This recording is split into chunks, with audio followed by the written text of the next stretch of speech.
የዛሬው ምርጫ ሊያደናቅፉ የታቀዱ በመቶዎች የሚቆጠሩ ቦምቦች በቁጥጥር ስር ውለዋል። ጽንፈኛው በምርጫው ተደንቋል ያሉት ዲያቆን ዳንኤል ክብረትና በሕይወቴ ለመጀመሪያ ጊዜ መሳሪያ ለመታጠቅ አሰብኩ ያለው አርቲስት ሚካኤል ታምሬ ዛሬ በአገሪቱ ምን እየተካሄደ ነው? ሰላም ጤና ይስጥልን። ዛሬ ኢትዮጵያ እያስተናገደችው ባለው ሰባተኛው ጠቅላላ ምርጫና በአገሪቱ የጸጥታ ጉዳዮች ዙሪያ የወጡ እጅግ አስደንጋጭ ሰበር መረጃዎችን ይዘን ቀርበናል። በቅድሚያ ቪዲዮ ላይክ ሰብስክራይብ በማድረግ ጀምሩትም። የቦምብ ሴራና ያልተከፈቱ ጣቢያዎች ጠቅላይ ሚኒስትር አብይ አህመድ ምርጫውን ለማደናቀፍ የታቀዱ በመቶዎች የሚቆጠሩ ቦምቦች ስለመያዛቸው ሲናገሩ በስታ ምክንያት 143 ምርጫ ጣቢያዎች ሳይከፈቱ ቀርቷል። በደባርቅ ደግሞ የቀድሞ የፋኖ አባላት ድምፅ ሰጥቷል ተብሏልም። የ1.5 ሚሊዮን ብር ቅሚያና የወልዲያው ፍንዳታም በኦሮሚያ የታጋች ቤተሰቦች ለአጋቾች ሊያደርሱ የነበረውን 1.5 ሚሊዮን ብር በስታ አካላት ተቀሙ የተባለው አሳዛኝ ክስተትና በወልዲያ በንጹሃን ላይ የደረሰው የፈንጅ ጥቃትስ ምንድነው? ዝርዝሩንም ይዘነዋል። በትግራይ 30 ሺህ ወጣቶች እገታና የዘረፋው ሚስጥር። በትግራይ 30 ሺህ ወጣቶች በግዳጅ ወደ ውትድርና መታፈሳቸውና በጦርነቱ የተዘረፈው ሀብት የጥቂት ባለስልጣናት ኪስ ማለቡን የቀድሞ የህወሓት ከፍተኛ አመራር አቶ ነጋ አሰፋ ያጋለጡበት ሚስጥርስ ምንድነው? እነዚህን ሁሉ ያልተሰሙ መረጃዎች አሁን በዝርዝር እንመለከታለን። ቪዲዮ ላይክ ቻናሉን ሰብስክራይብ በማድረግ አብራችሁ ዝለቁም። ቀጥታ ወደ መጀመሪያው ዜናም እንገባለን። ወደ ዝርዝር መረጃዎችም ገብተናልም። የጠቅላይ ሚኒስትሩ የማህበራዊ ጉዳዮች አማካሪ ዲያቆን ዳንኤል ክብረት ኢትዮጵያ በዛሬው ዕለት እያስተናገደች ያለችውን ትልቅ ፖለቲካዊ ክስተት በተመለከተ ሀሳባቸውን በቅኔ ከሽነው አቅርቧልም። አማካሪው በዛሬ ምርጫ ጽንፈኞች ሳይቀር ተደንቀው እጅ ባፍ ጭነዋል ብሏልም። ህዝቡ በዛሬው ዕለት ለመምረጥ ግልብጥ ብሎ ወጥቷል የሚሉት ዳንኤል ስንት ማስፈራሪያና ስንት ስድብ ቢደርስበትም ህዝቡ ግን ጽንፈኞችን አልሰማም ብሎ መርጧል ይላሉ። በአማካሪው አገላለጽ ጽንፈኞች ተብለው የተገለጹት የፋኖና የኦነግ ሸኔ አማጺዎች ናቸው። እነዚህ ኃይሎች ባለፉት ወራትና ሳምንታት ህዝቡ እንዳይመርጥ ቢቀሰቅሱም ህዝቡ ግን ለእነዚህ ኃይሎች ማስፈራሪያ ጆሮ እንደነፈገ ዳንኤል በቅኔያቸው ጠቅሷልም። ዳንኤል ክብረት በግጥም ባጋሩት አስተያየታቸው ህዝቡ የእነዚህን ኃይሎች ማስፈራሪያ አለመስማቱን ብቻ ሳይሆን ህዝቡ ግልብጥ ብሎ ለምርጫው በመውጣቱና በመረጡ ጽንፈኛ ያሏቸው ኃይሎች ጭምር መደነቃቸውንም እንዲህ በማለት ይገልጻሉ።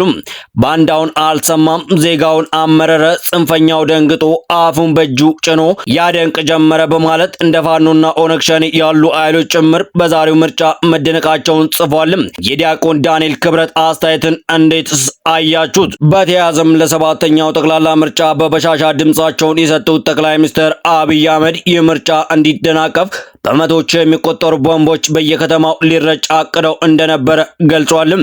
ሰው የራሱን ወገን የራሱን ወንድም ማን ላይ እንደሚያርፍ ሳያውቅ እንደው ረብሻ ለመፍጠር ማለት ብቻ ከሆነ አገር የተላከለትን ቦምብ ይዞ በየከተማው መሄድ ይሄኛው ጤነኛ ትግል ስልት አይደለም ሲሉም ተናግረዋል። ያ ቦምብ ልጅን፣ እናትን፣ ወንድምና እህትን ሊገል ይችላል። ጠላት ላይ የሚያርፍ አይደለም። ቦምብ ሁለቱ ጠላትና ወዳጅ ተብለው በተለዩ ኃይሎች ድንበር ተለይቶ የምትወረውረው ጉዳይ እንጂ ማህበረሰብ ውስጥ ኳስ በሚጫወት ሰው ውስጥ ምርጫ በሚደረግ ሰው ውስጥ ይዘ የምትገባው ጉዳይ አይደለም በማለት ጠቅላይ ሚኒስትር ከበሻሻ ሀሳባቸውንም አጋርተዋል። እንዲሁም 143 የምርጫ ጣቢያዎች አልተከፈቱም። በስታ ችግር ምክንያት 143 የምርጫ ጣቢያዎች በዛሬው ዕለት አለመከፈታቸውን የኢትዮጵያ ብሔራዊ ምርጫ ቦርድ አስታውቋል። በኦሮሚያና በአማራ ክልል በተወሰኑ ቦታዎች የድምፅ መሰጠት ሂደቱ ከተጀመረ በኋላ የተቋረጡባቸው የምርጫ ጣቢያዎች እንዳሉም ቦርዱ ገልጿልም። ቦርዱ ይህን ያስታወቀው ዛሬ ሰኞ ግንቦት 24 2018 ከጠዋቱ 12 ሰዓት ጀምሮ እየተካሄደ ያለውን ሰባተኛ ጠቅላላ ምርጫ በተመለከተ በሰጠው መግለጫም ነው። በሌላ በኩል እጅ የሰጡ የፋኖ አባላት በምርጫው ላይ መሳተፋቸው ተነግሯል። የአማራ ክልል ሚዲያ ኮርፖሬሽን ባሰራጨው ዘገባ ለመንግስት እጅ የሰጡ የቀድሞ ፋኖ አባላት በምርጫው ድምጻቸውን ሰጥተዋል ብሏልም። እነዚህ የቀድሞ ታጣቂዎች በደባርቅ አካባቢ ምርጫ መስጠታቸው ከመገለጽ ውጪ ዘገባው ዝርዝር መረጃን አልጠቀሰም። በሌላ በኩል ደህንነት አይሰማኝም፣ በህይወቴ ለመጀመሪያ ጊዜ መሳሪያ ለመታጠቅ ያሰብኩት አሁን ነው ሲል አርቲስት ሚካኤል ታምሬ ገልጿል። አሁን ላይ የ10 ሰው ሞት አያስደነግጥም? በእንትን ዞን ታጣቂዎች 10 ገደሉ የሚል ዜና ስትሰማ ቀላል ነው አምልጣቸዋል ማለት ነው ልትል ትችላለህ። በግሌ ባለፉት 27 ዓመታት እንኳን ውጭ ሀገር ሄዶ ለመኖር አሳስቦኝ አያውቅም ነበር። አሁን ግን ከዚህ ሀገር ለመውጣት ነው ሐሳቤ። ሚዲያዎቻችን ሺህ ሰው ሞቶ አይዘግቡትም። ውጭ ሀገር በተፈጥሮ አደጋ የሞተ የ8 ሰው ዜና ግን ይሯሯጣሉ። እዚህ እኮ 200 ሰው ሞቷል። በየሰዓቱ የልጆቼ ደህንነት ያሳስበኛል። ደህንነት አይሰማኝም። በህይወቴ ለመጀመሪያ ጊዜ መሳሪያ ለመታጠቅ ያሰብኩት አሁን ነው። በዚህ ወቅት ህዋትና ሸኔ ሳይሆኑ ሁላችንም ህይወት እጣ ፋንታ የሚወስነው 4 ኪሎ ያለው ነው። ትኩረታችን 4 ኪሎ ሊሆን ይገባል ሲል ተደምጧልም። እንዲሁም ታጋቾችን ለማስለቀቅ 1.5 ሚሊዮን ብር ይዘው ለአጋች ለማድረስ ሲሄዱ በመንግስት ኃይሎች ገንዘቡ መቀማታቸው ተሰምቷል። የተቀሙትም በኦሮሚያ ክልል አካላት መሆኑም ታውቋል። በሰሞኑ በኦሮሚያ ክልል ከጉያ ጾም ፍቼ መካከል የህዝብ አውቶቡስ ተሳፋሪዎች መታገታቸውና መገደላቸው ይታወቃል። ሁለት ባሎቻቸውና አንድ ቤተሰብ የታገተባቸው ሴቶች ለሶስቱ ታጋቾች ለማስለቀቅ 1.5 ሚሊዮን ብር ተጠይቀው አሰባስበው ይዘው ለአጋች ለማድረስ ሲሄዱ በሰሜን ሸገር ስላሴ ዞን ደገም ወረዳ ያሉ የኦሮሚያ ክልል የህግ አካላት ብሩን ከአራሾች ላይ በመቀማት እነሱን እስር ቤት አስገብቷቸዋል ተብሏልም። በሌላ በኩል በወልዲያ ከተማ ራሳሊ ክፍለ ከተማ ቀበሌ 6 ጎንደር በር ኖክ ማዲያ ፊት ለፊት ትናንት ከቀኑ 6:40 ሰዓት ገደማ በንጹሃን ዜጎች ላይ የፈንጂ ጥቃት መፈጸሙ ታውቋልም። ጥቃት ፈጻሚዎቹ ሰርጎ የገቡ ጸረ ሰላም ኃይሎች ናቸው የተባለ ሲሆን በአንድ ባጃጅ ላይ በተጠመደ ጸረ ሰው ፈንጂ ተቀጣጣይ ፎዝ በደረሰው በዚህ ፍንዳታ በሁለት ንጹሃን ዜጎች ላይ ከፍተኛ አካል ጉዳት ደርሶ ወደ ሆስፒታል መወሰዳቸው ከስፍራው የደረሰ መረጃ ያመለክታል። ጠቅላይ ሚኒስትሩ ይህ ምርጫ እንዲደናቀፍ በመቶዎች የሚቆጠሩ ቦምቦች በየከተማው ልረጭ አቅደው ስንለቅም ቆይተናል ማለታቸው ይታወሳል። እንዲሁም በትግራይ ዛሬ በወጣው መረጃ በአንድ ወር ጊዜ ውስጥ ከ30 ሺህ በላይ የክልሉ ወጣቶች ታፍሰው ወደ ወታደራዊ ማሰልጠኛ መወሰዳቸው ተሰምቷል።